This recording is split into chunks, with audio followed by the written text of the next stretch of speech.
Hello everyone, I'm Brian, welcome back, let's go and continue. Through the day like you. So, responsibility should be here. My life is my responsibility. This doesn't mean you created the creation. No. But creation has been done. Management is still yours, isn't it? Hello? Management is still yours. So everything that doesn't work there, everything that works here is not going to work. Unless you make it so. Oh, I've been to it. I thought I'd been to it more. I have been to it. How about that? Maybe we should open for questions. Yes. Namaskaram, Sadhguru, and you've spoken a lot about a few statistics. I'm sorry if I spoke too much. You've spoken about a few statistics about the future and that it might be quite a difficult place to live. And I wondered, how do the young people maintain hope with all those difficulties in the future? See, Before I read that, I mean, honestly, this is a good question. Just because, well, weird to say this, but apparently it seems like America is the future. And what I mean by that, it seems like, I guess the way we look at it, at least some people could look at it, is like America is well developed ahead of a lot of other countries. We could say that. And if that's the case, it seems to be the projection of a lot of countries who become well developed as well. And America, then what you do is you look at America as the what would the future could potentially look like. Again, there's differences in terms of culture and stuff, but when you look at it, at least whenever I look at it, hopefully I'm wrong, but it seems like a lot of like even countries that are not completely developed, you could say like the cities, like maybe the capital cities that are very developed, the same issues that are happening in their capital cities are happening in America. So it goes to show that even if cultures are a little bit different, it seems like humanity itself is very similar. Yeah, we have different traditions and different ways of doing things, but deep down inside, we're essentially a lot alike. So anything that troubles whatever civilization that is, say, in the future, is going to happen to those who catch up to that. So, so I guess if America is any indication of what the future would look like, then we definitely need to start making steps to prevent some of the things that are bad, of course.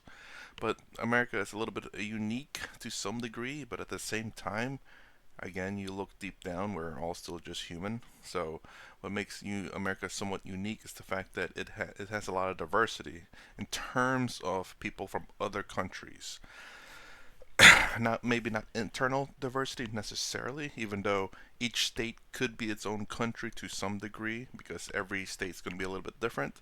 Every state's going to have a little bit of a dialect, somewhat. Not really. I mean, it's more like sectionals. But at the same time, I think the United States import 1 million immigrants every year.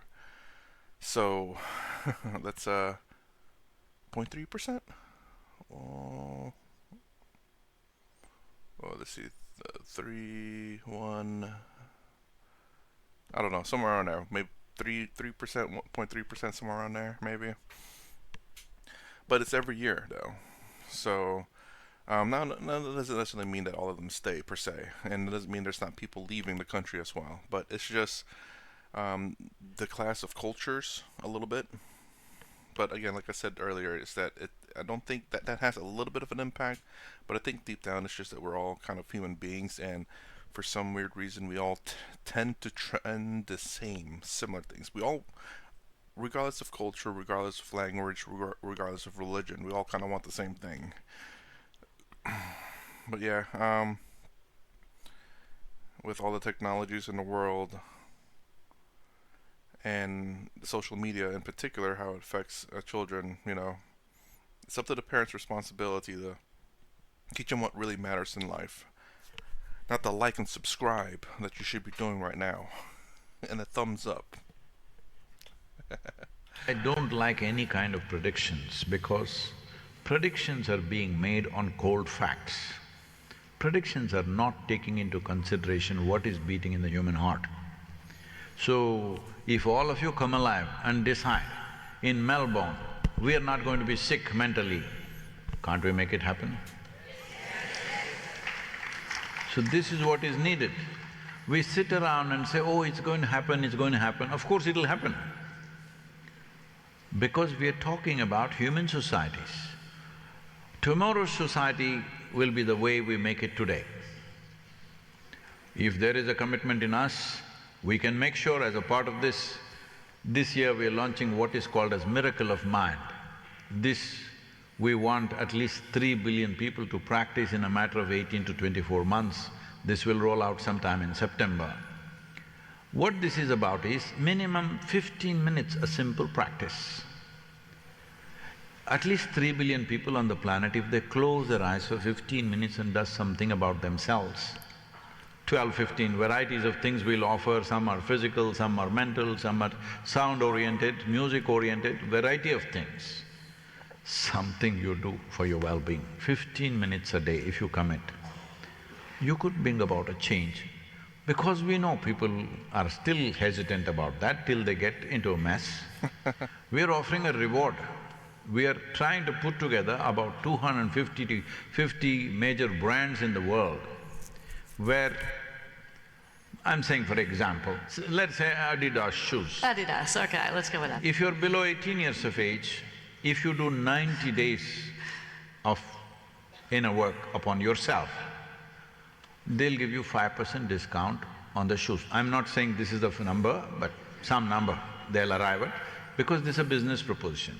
Let us say, some car like Toyota will give you 10% discount on their service, but you are driving a Honda. Now they're nudging you to buy a Toyota, because I'm trying to say this is not charity, this is a business deal for them, to bring loyalty with their customers and build new customers. So if you are over 18 years of age and below 30 years of age, if you do it for 180 days, you get that reward. If you're over 30 years of age, if you do it for 300 days, you'll get that reward.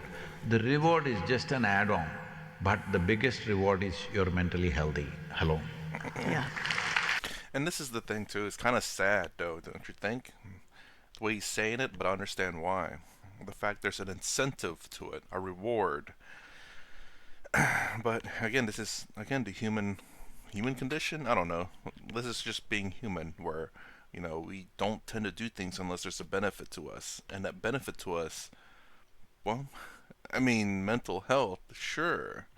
That's nice and all, but some people don't believe they have it. But some people like savings. Some people are willing to do certain things to… I mean, I don't know. At that point, are you kind of contradicting what you're doing? Because, I mean, maybe, I don't know. Look at it this way. So imagine someone doing, it's like, oh man, I want new Adidas shoes. I can get that 5% coupon if I do this for 180 days. And then, so this entire time they're just doing this to get that coupon. And in their mind, they have this coupon in their mind the entire time they're doing it. So it's this incentive, this greed that they want, this object in Maya that they want. It's like, oh, 180 days gone, now I can get that coupon, I can go buy my shoes. But I guess maybe the hope is, as well as that, is that people will realize that this is much needed and think, oh, the coupon, well, it's nice, but this is the thing that I really need, and I've realized that now. You either, I guess, in this situation, you're not really making the situation worse at the very least. You're just incentivizing their situation, which is wanting to buy stuff, but in hopes that they do something in the right direction, that they can get steered off of that and do the right thing, meaning mental health.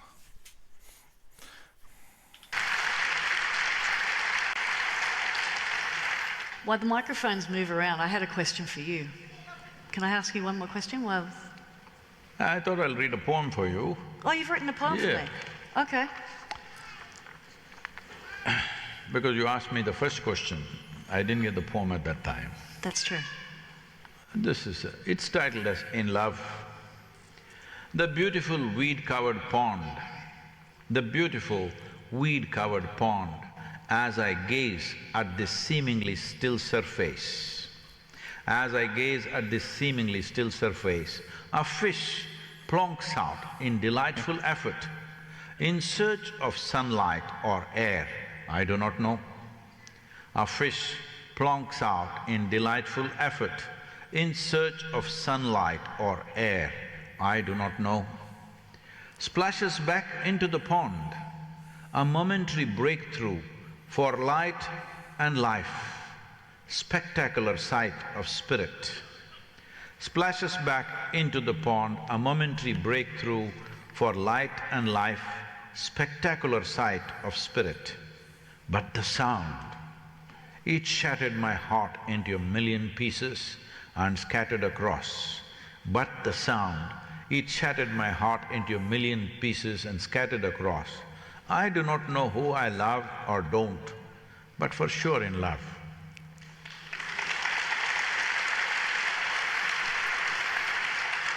You have a question, is it? I wonder why the repeat there. Hold on, let me look at that poem real quick. I'm gonna pause, I'm gonna read this real quick. So yeah, I don't get the poem. That's not surprising though. But for sure in love. I don't know who I love or don't, but for sure in love. Let me know if you guys understand the poem. I certainly didn't.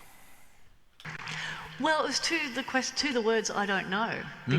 The words I do not know are the door to seeking and knowing. So my question to you is, what do you not know? See, if you look at anything on surface, it looks like we know almost everything, because we can consult Google. And we know galaxy Z163, how far away it is. Whatever the number, 10 million light years. It helps in a tea party, because you're not going to go there anyway, nor your friend is going to go and check out whether it's 10 million or 11 million. All right? What difference? Doesn't matter, this is all empty stuff. But if you look deep enough, you can't know one leaf in your lifetime. So the question is only, how profound is your vision? So if you look deep enough, you don't know a damn thing in the universe. We don't know a single atom. With all this scientific exploration, we still do not know what is one atom. We know how to use it, break it, fuse it, but we don't know what it is. So this is the nature of life. The more you don't know, the more it means you're profound. Beautifully said. I wonder, hold on. The more you don't know, the more it means you're profound. Does it mean that the more that you don't know, the more that you can become profound? As in you like, oh, that's how it works. Oh, so that's the real color. You know, kind of deal profound, maybe? Microphone right here in the front. Namaste, Namaste Sadhguruji, Namaste. My question is how to tune or prepare your mind for the certainty of death, for your close ones, your family, something that we all know is real, but to come to terms with it during the process of life, after especially mid-age life, how does one live with that fact? So for me, this is kind of how I kind of look at all of life. Life in general. Does it go back to those two questions again? Can I do something about it? Or can't I do anything about it? Can I do something about death? Not really. But there may be a yes to it. I can postpone death. But when it comes, when it's that time, it goes to number two. I can't do anything about it. So why fight it?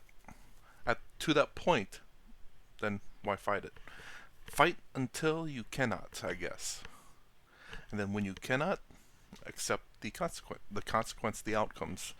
It's kind of like about just any problem in life. Can you do anything about it, or can't you do anything about it? If you can, are you going to do anything about it, or are you not going to do anything about it? So, then accept it. If you can do something about it, was it successful or was it a failure? Accept the consequence either way. I guess a lot of people have trouble accepting the consequence is the issue with things, I suppose. 'Cause if you can't accept it, then you're gonna fight it. You're gonna be fighting a losing battle. It's kind of like go back to the the question at the top. Can you do something about it or you can't? If you can't do anything about it and people are still fighting the fact that they can't do anything about it, they're still fighting, they're still struggling, even though there's nothing that can be done. And I guess it goes to the like 5 stages of bereavement or something like that. I don't know, however many stages it is. But it comes down to that to me. It makes life simpler. Also, you know, obviously, like, you know, like can I stop death when it's my time? No. So what's the point? But if something comes up in the time being between me right now and death, then that question comes up again. Can I do something about it or can I not? The question is always answered. Always asked in a lot of sense. Things change, yes. Life is about change. But it doesn't always mean that everything will change or change in your favor. Your death may come from 10 years from now, but all of a sudden it's in 2. That's a bad change. Or maybe 10 years from now, all of a sudden 30. Good change. It is change. You have to be able to accept the, I say consequence, it sounds terrible, but accept the outcomes of whatever the results are. We have to accept the results of whatever the outcomes are. See, the biggest problem with most human beings is they think other people die. They don't know this will die. You know those dying people? They die. No, you and me die. Right now we can say we are living, or we can say we are dying. Actually, it's the same term. Right now we are dying. The process will be complete one day. We hope to kick the can, but we know we are dying. If you know you're dying, everything in your body is speaking this language, it is dying. It doesn't matter how energetic you are, how exuberant you are, still it's dying, isn't it so? If you pay enough attention. So, instead of trying to make a philosophy out of death, you must pay little more attention to the life that you are. Then you know clearly you're dying. And everything in the body is programmed and prepared for that, except your silly mind. The ego. And that's what you want to prepare, I understand. But everything in the body, every cell in the body knows it's dying and it's preparing for it. And of course it's trying to buy a little more time. Yeah, I need to capture that. What are you capturing now? That moment where I became aware of every cell in my body. So, you know, this happened in 2020, just before the pandemic, 3 weeks before the pandemic. There was a book that was in the writing process or in the editing process for almost 8 years.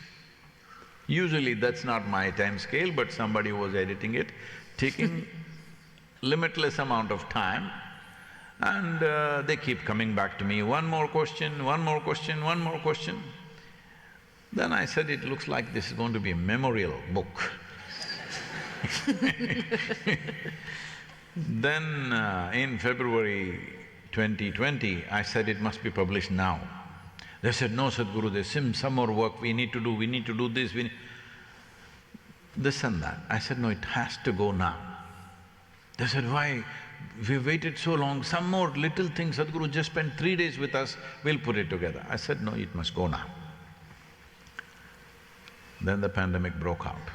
The book got published and pandemic broke out and death was all over the place. It's very important that, especially Western societies have made it like it's a taboo to utter the word death. No, everybody should know that we are mortal. Because it's a limited… essentially mortality means it's a limited amount of time. If you know it's a limited amount of time, you would organize yourself for that. If you think you're immortal, you would live a stupid life. Yes or no? So how do I prepare? See, when it's close, if you try to prepare somebody, they will get paranoid. Because you must understand, everything that you think is me is going to go right now. Your body is going to go, your thoughts are going to go, your emotions are going to go, your personality is going to go, your house, your relationships and the works, your job, everything will go. So when everything that you know is going to go, just an empty space seems fearful. You can't prepare against that. If you allow me, I will share something which happened.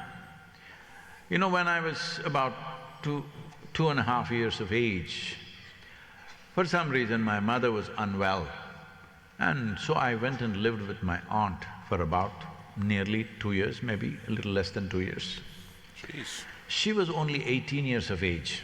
She was just married, and she was an exuberant, joyful, loving human being.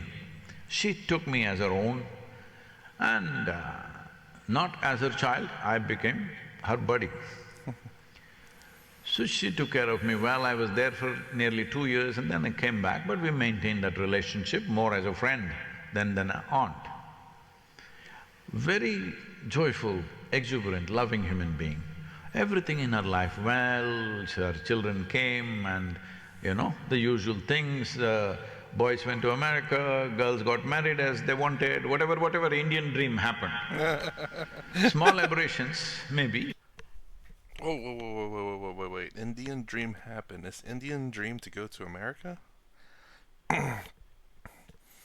I'm guessing it's more along the lines, it's the Indian dream to be able to make money, of course. It's just that America seems to be the case, at least for now.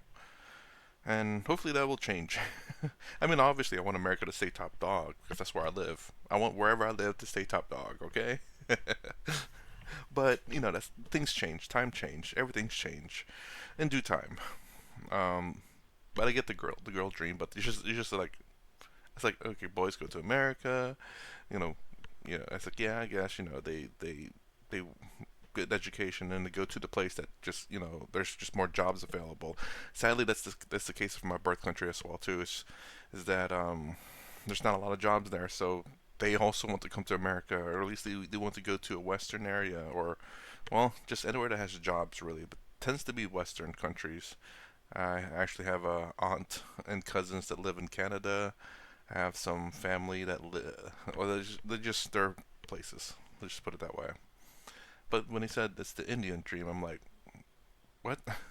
Not to go to America, I'm sure. It's to make money, I'm sure, regardless of where they're at. But nothing major, everything went well. When she was 69 years of age, she got some tuberculosis in the brain, and they said she has just a few months left. She lost it. It was so painful to see her, such a joyful, exuberant human being. Suddenly she lost it completely. And then she passed on like that. Then I saw, this is what spiritual process means. That means something beyond your physical and psychological space, there is another little space. Once you have this little thing, suddenly losing the body, losing the mind is not such a big issue. So essentially, did he just say that his aunt, this joyful person, all of a sudden kinda just went crazy to some degree and died that way? Not joyful, but the loss part. That is, I mean, they essentially didn't go out peacefully, I guess. And that's the last that you saw of them. It's kind of, I guess, a sad thing, you know? You have a place to stand. If you don't have that, then suddenly everything looks like hopeless, just threatening. So this needs to happen. As a part of this, we started in southern India what is called as one-drop spirituality. Everybody must have at least one drop spirituality. They don't have to become, enlightened and knowledgeable and stuff. At least one drop, something more than the body must be with you always. If that is not there, when the time to lose this comes, you become desperate and it's natural. So this is very important. Real quick. Don't think I'm trying to be mean or anything, but there's something I just noticed about this one. It's like Sadhguru's like a salesman. In engineering, one drop, save the soil, and I forgot what the other one is. Like, I mean, the good thing is that honestly, it sounds like a sales pitch, but at the same time, it's like things that are needed in life. Obviously, and I believe in India, they needed to save the soil, at least according to what Sadhguru has said, that the trees weren't growing, the soil wasn't retaining water as much as it used to be. And then he did that globally. Then engineering is for everyone, for those who I don't know if it's necessarily to get enlightenment or anything. And then here's another. Then there's the program before. I can't remember what it's called. I believe it was a program. I can't remember. And then there's this one. I said there's at least one drop spirituality. Now I don't know if that's a program or not, but again, it's kind of funny to think. It's like we gotta. There's an app, like there's a saying, and I'm sure most of the world there's an app for that. And Sadhguru's over here. It's like we got a program for that. I mean, is it sad, but also at the same time necessary? Because everyone has different problems, so you kind of need a program for every single problem because they kind of have to be handled in a unique way. Not all the problems are the same, and if you can, pull them the same, that's great. But if it's not, then you have to make a special program for that. Thank you for that question. It might be a little bit of a long question, but I'll try to read it. So we spoke about the human suffering, and at the same time that we're capable of our own inner engineering to achieve what we want and make the world around us the way that we want it. And there's also another concept of surrendering to what is and self-acceptance, given that when we are still expecting something even from us, that could also create inner conflict. If we don't get that, then we're also in suffering. So I'd like to know your view on how to keep that balance between, surrendering to what is and also being able to, achieve what we want and being more balanced. It goes right to the two questions that I asked. Is there something you can do about it? Then make the change. If there's nothing you can do about it, then don't worry about it. Accept it. Accept the fact that you can't make change, or accept the fact that you can make change, and whether you accept the fact that you are going to do something about it, or you're going to accept the fact that you're not going to do something about it. And then accept the fact that if you succeed on what you're doing, or if you fail at what you're doing, man, it's just a lot of accepting going on. I remember, is it Sadhguru or Swami Sarvarapiyananda that talks about, it goes essentially to Bhakti Yoga, where, give everything 110%. Essentially, I'm paraphrasing here, but give it 110% in whatever you do in life, and anything that you can't do anything about, and let God handle the rest. I believe it's the same. So do what you can in life, let God handle the rest. See, these are all words that have been used extensively, but let me ask you a simple question. How many of you are really capable of surrendering yourself to something or someone or whatever? Please tell me frankly, be truthful about this. Anybody? No. Then why are you talking about things that you cannot do? You're not willing to do, all right? Don't talk about such things, it's a waste of time. But you can transform the way you think, the way you feel, the way you conduct your life, the way you breathe, the way you sit and the way you serve. We can transform that. Yeah. I'm sure you taught many people who don't know how to stand on the floor to stand on the board. Yeah. Right? Many people can't stand on the spinning earth, they have trouble. But you can train them, you can improve. You can improve the way you think, the way you feel, the way you conduct yourself. Every aspect of your life can be improved. But surrender is simply a big word without meaning. Because first thing is you're not willing to do, and even if you try, you're not able to do. That's a fact. Am I correct, or is there somebody that I'm missing? This is a fact with most human beings. See, these are all things which are used in a certain context. When you use it out of context, it's very different. There are people like this, yogis, who have completely… they don't even eat, everything, somebody has to take care of them. In a way, a child has surrendered to you, you can think, an infant. But no, try not to give them something that they want, they will bite you. Hello? Even if they don't have teeth. Yes or no, mothers, I'm asking you. Those little guys are not simply easy. Nobody has surrendered.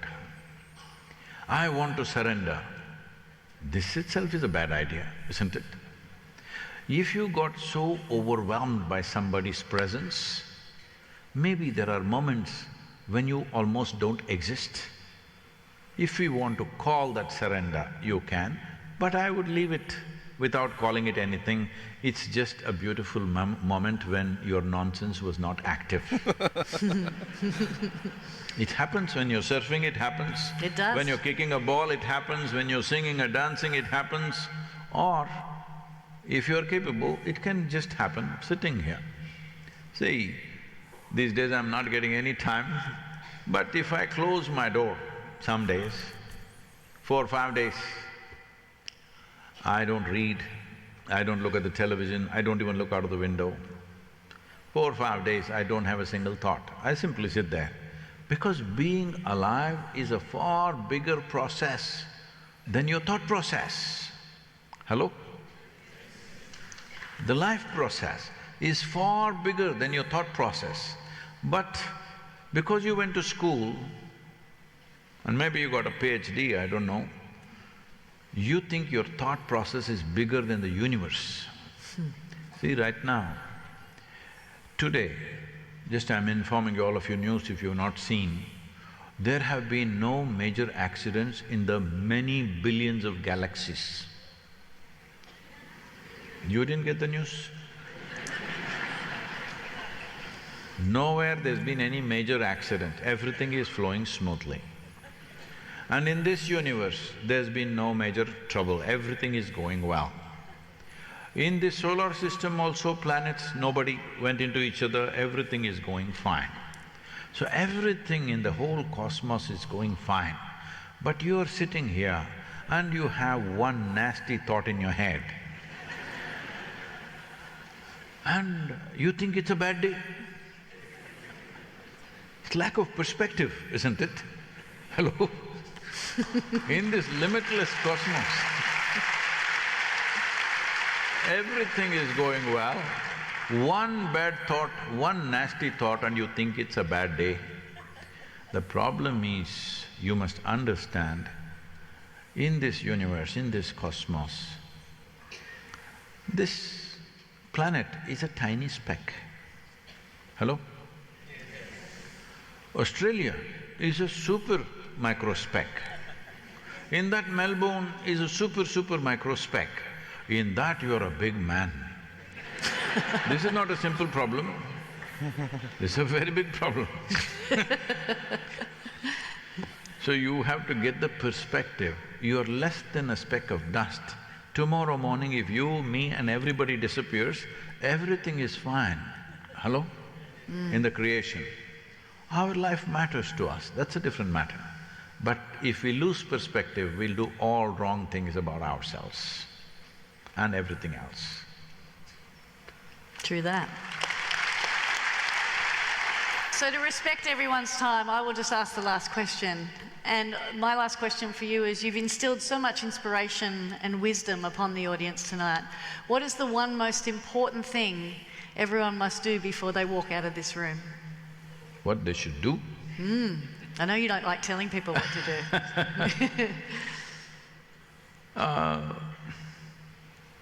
They must know that in is the only way out.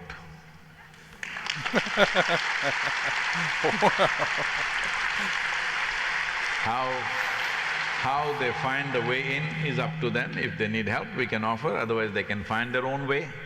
But in is the only way out. There is no other way out. And so, with that, you say enlightenment is not an attainment or an achievement, it's a homecoming. And I would like to thank you so much on behalf of everyone here today for bringing us all home. Thank you. Namaste. Okay. An interesting quote there. In is the only way out. I assume everyone knows, but I'll say it anyway. So essentially, looking inwards is the only way out of misery, out of suffering. We are a tiny speck of cosmos, and and I guess the biggest issue, what he's talking about there, I was trying to think of some things while he was talking, but it's the sheer fact that because we don't care about the cosmos itself, we care more about ourselves than anything else, that we are the biggest thing in this universe, in this cosmos. Do I think that's wrong? Not really. You being your individual self being the biggest thing is in this cosmos, this universe, this galaxies, this Milky Ways, whatever. Because to every individual it's true. For most individuals it's true. Not every individual. But it's just how you handle it. I guess if you become egotistical, then that becomes a problem. Obviously, you want to take care of yourself, which I think is a good thing. That makes you kind of a big thing in this cosmos. I'll use Sadhguru's terminology there. I don't know what's bigger, universe or cosmos. I don't know. Either way. And it's fine. Like, if you look at it that way, but you don't cause people suffering, then I don't see anything wrong. I guess that's the biggest thing with my perspective as well, is that as long as you're not causing anyone else to suffer, generally speaking, you should be fine, because obviously you can cause yourself to suffer, which is not okay either. Causing suffering is bad. Even to yourself. I'm trying to think... Again, to talk along the lines of you being the biggest things in this cosmos, and how I say that it's not necessarily bad. Everything is always how it's handled, because I guess the reason my mentality is like that is because of what one of the biggest discussions in America, which is pew pew, I guess you could say. The thing is, though, is that there are more people out there who die. In terms of the death scale in the United States, if I remember correctly, it's been a minute, but all the bad stuff has been going down. There was a spike in 2020, and then it's kind of been going down. But the number of deaths from cardiovascular disease is higher than pew pew. The death in automotive accidents, whether it's accidental or intentional, is higher than pew pew. But yet we talk about, and then I've heard this. I don't know how much of it's true. If you remove like gang violence, the pew pew drops significantly. Or actually, even the of individuals, like it drops significantly. I'm honestly amazed how much of that is done by that. How much, like, it's sad for sure, but I'm honestly amazed. I didn't think there would be that many people. I'm kind of going a little off topic here, but the sheer point is that they lose perspective of things. Like, there are other bigger issues out there, and yet somehow they kind of are fixated on one. I did kind of forget where I was going with that, but the intent is the fact that Oh yeah, I know where I was going with that. Anyways, the issue isn't the pew pew, because it's just a tool. It does nothing on its own. It can't do good, it can't do bad. It's all the intent behind the person, behind the item. So if the person has evil intent, then they're going to use whatever tool they have for evil purposes. If they have good intent, they're going to use whatever tool they have for good purposes, hopefully. So that was the main thing I was getting at. It's the fact that it's not the item itself, generally speaking. It's the person behind it and their intent on how they use it.